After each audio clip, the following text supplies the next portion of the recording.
Lectura del Santo Evangelio según San Lucas. En aquel tiempo, cuando Jesús se acercaba a Jericó, un ciego estaba sentado a un lado del camino, pidiendo limosna. Al oír que pasaba gente, preguntó qué era aquello, y le explicaron que era Jesús el Nazareno que iba de camino. Entonces él comenzó a gritar: «Jesús, hijo de David, ten compasión de mí». Los que iban adelante lo regañaban para que se callara. Pero él se puso a gritar más fuerte: «Hijo de David, ten compasión de mí». Entonces Jesús se detuvo y mandó que se lo trajeran. Cuando estuvo cerca le preguntó: «¿Qué quieres que haga por ti?». Él le contestó: «Señor, que vea». Jesús le dijo: «Recobra la vista, tu fe te ha curado». Enseguida el ciego recobró la vista y lo siguió, bendiciendo a Dios. Y todo el pueblo, al ver esto, alababa a Dios. Palabra del Señor.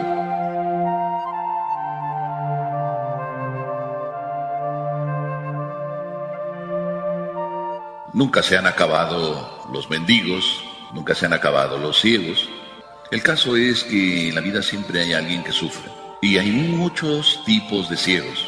La historia nos cuenta uno, una obra del siglo XVI llamada Lazarillo de Tormes, y se ponía el ciego a pedir a los bordes de los caminos, y aquel ciego necesitaba a alguien que le guiara. Esta pareja, el Lazarillo de Tormes y su compañero, siempre iban juntos a todas partes a pedir, y el trabajo del acompañante pues era participar también de las cosas que al ciego le daban, y el ciego pues generosamente también compartía con él, uno que veía y otro que no veía, y los dos vivían del mismo negocio. Un buen día se sentaron los dos, después de haber terminado el día, a repartirse las cosas. Y a repartirse las cosas, pues había fruta, y las uvas que había eran muy sabrosas, muy ricas. El ciego le dijo al otro: «Vamos a comérnoslas, y así nos alimentamos. ¿Qué te parece? Tú te comes una, y yo me como otra, y así nos va a tocar partes iguales. Yo me como una uva, tú te comes otra uva». Y el ciego empezó a comerse de dos en dos. Entonces el ciego agarraba dos y se las echaba a la boca. Pero el ciego, después de un buen rato que agarraba dos y agarraba dos y agarraba dos, le dijo al otro: «Oye, tú me estás engañando». «¿Por qué dices que te estoy engañando?». «Porque mientras yo me como dos uvas, tú no dices nada». El ciego no era tan ciego. Hay muchas clases de ciegos. ¿De qué tipo de ciegos somos nosotros? ¿De los que no ven, pero ven más que los que ven? ¿De los que dicen ver, pero muchas cosas se les pasan? Este ciego estaba sentado al borde de camino. Todos los días, ¿qué hacía? Pidiendo limosnas. Es decir, estaba ciego y lo único que estaba haciendo es pedir sus necesidades materiales: comer, alimentarse. Cuando nosotros estamos como ciegos también al borde del camino y pasan muchas cosas por nuestra vida, ¿qué es lo que hacemos? Si solamente trabajo andamos buscando y nos olvidamos del todo de otras cosas que son más importantes, entonces somos ciegos, que no descubrimos más allá. Por tanto, cuando viene una penalidad o una dificultad como la que estamos pasando todos, que perdemos casas, perdemos empleo, perdemos muchas cosas, y creemos que aquí no hay más que eso, ¿de qué tipo de ciegos somos? Y el Evangelio dice que pasaba la gente. Y al pasar la gente, ¿por qué el ciego pregunta qué era aquello si no veía? ¿Era ciego o no era ciego? Pregunta qué era lo que estaba pasando. ¿Qué estaba pasando? Pasaba gente, siempre pasaba gente. ¿Por qué el ciego se cuestiona qué está pasando? Es que algo especial intuyó y hace la pregunta: ¿qué es aquello? Cuando en nuestra vida algo está pasando que no es tan normal, preguntamos: ¿qué es aquello? O simplemente caemos ya en una rutina en la cual lo que pasa como de especial no nos sorprende, y por tanto lo que Dios hace que de especial suceda para que a ver si despertamos, de verdad llegamos a despertar. Estamos todavía buscando las cosas tan materiales que nos impiden ver las cosas más allá de nuestra punta de nuestra nariz. ¿Quiénes son los más ciegos? Hay muchos tipos de ciegos. Si seguimos, entonces el Evangelio dice que ¿qué pasaba? Y le responden: «Pasa Jesús de Nazaret». ¿Cuántas veces pasa Jesús de Nazaret por nuestra vida? Nos preguntamos: ¿quién pasa? ¿O Jesús de Nazaret pasa ya como cualquier otro que pasa? y no nos sorprende quién pasa, porque nunca nos preguntamos quién es el que pasa, y por eso, porque nunca nos preguntamos quién es el que pasa, no pasa nada en nuestra vida. Solo pasa la vida, pero no pasa nada en nuestra vida.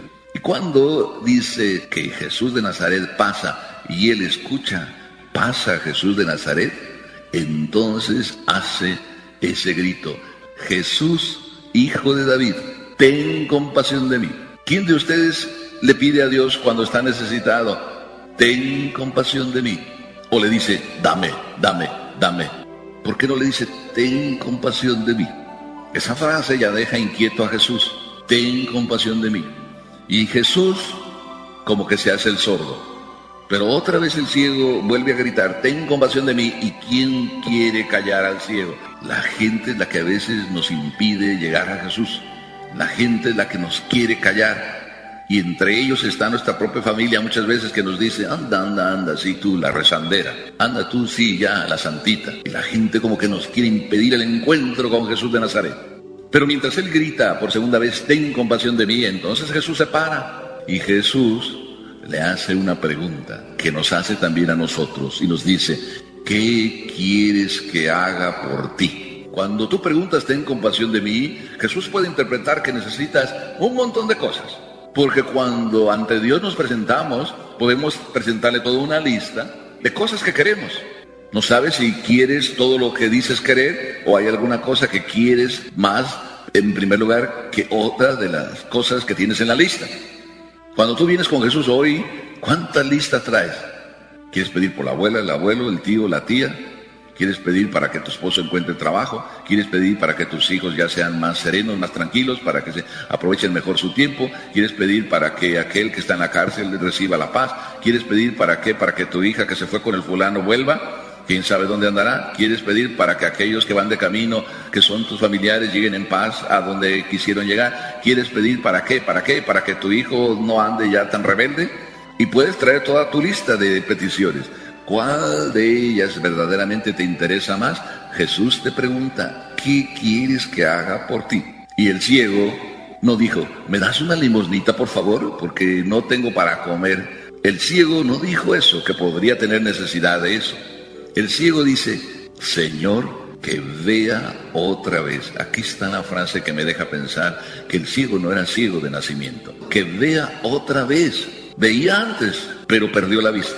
Como tú eres y naciste persona con inteligencia y ves. ¿Cuántos de ustedes creen en Dios? ¿Cuántos de ustedes dentro de 5 años a lo mejor van a decir que Dios no existe? Cuando entren en los primeros años de universidad y empiecen a sembrarles todas esas ideas raras y van a decir que Dios no existe. ¿Cuántos de ustedes ya dicen que esas son tonterías, eso de Dios existe, porque ya están en el mundo de roban aquí, roban allá y mejor prefieren que Dios no exista? ¿Cuánto tiempo va a pasar para que ustedes pierdan la vista? Cuando Jesús escucha la frase: Señor, que vea otra vez, Jesús le responde: recobra la vista. Y le dice: tu fe te ha salvado. La fe es la que perdemos. Por eso cuando ustedes fueron bautizados, el Padre le dijo a tu mamá y a tu papá, cuando entregó la vela: mantén esta vela encendida, que es el símbolo de tu fe. Cuando el ciego dice que vea otra vez y Jesús le dice: tu fe te ha curado, quiere decirle que lo que el ciego le curó no es pedir, sino la fe. Porque la fe solo pide cosas que la fe necesita. El que tiene fe no anda pidiendo cosas materiales.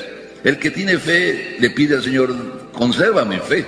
El que tiene fe le dice al Señor: Señor, ¿me puedes dar trabajo? Si esa es tu voluntad. El que tiene fe dice: si Dios quiere. Porque no es lo primero las cosas materiales, sino lo primero es encontrarme con Dios, enriquecerme de Dios, vivir de Dios, que cuando Dios pase, se quede en mi vida. ¿Verdad que somos ciegos muchas veces? Y no solo ciegos, tramposos también, como este Lazarillo de Tormes. Ciegos, y encima le andamos haciendo a Dios trampas. Y andamos dándole a Dios como las obras. Este evangelio es tremendo, tan tremendo, que cuando el ciego verdaderamente recibió lo que buscaba, que vea otra vez, entonces se puso a agradecer. ¿Quién de nosotros también no será ciego? porque tantas cosas recibe de Dios y ninguna de ellas agradece. Eso es una ceguera. ¿No somos ciegos de estos últimos que yo digo? De estos que le pedimos a Dios, recibimos tanto de Dios y luego no le agradecemos. Esa es una forma de ceguera. Porque el que recibe cuando pide y no da gracias, ¿qué está pensando? Que se lo merecía y que era una obligación de la otra persona dárselo. Es una ceguera. Nadie de nosotros se merece nada, si es que creían ustedes que se lo merecían. Miren a San Pablo, que después de tanta lucha dice: cuando ya tú hiciste lo que tenías que hacer, debes decir: siervo inútil soy. Simplemente hice lo que tenía que hacer. Si damos gracias, entonces no somos tan ciegos. Pero ¿quién de ustedes da gracias? No importa si no lo hicieron esta mañana. No les dé vergüenza. Cuando uno se equivoca, lo mejor es reconocerlo. Hay que saber agradecer a Dios el día, porque quiere decir que tú no lo merecías, que no eres ciego, que te das cuenta que no lo merecías, lo recibiste y das gracias a Dios. Lo que hizo el ciego es eso. Enseguida recobró la vista y lo siguió glorificando a Dios, y todo el pueblo, al ver esto, alababa a Dios.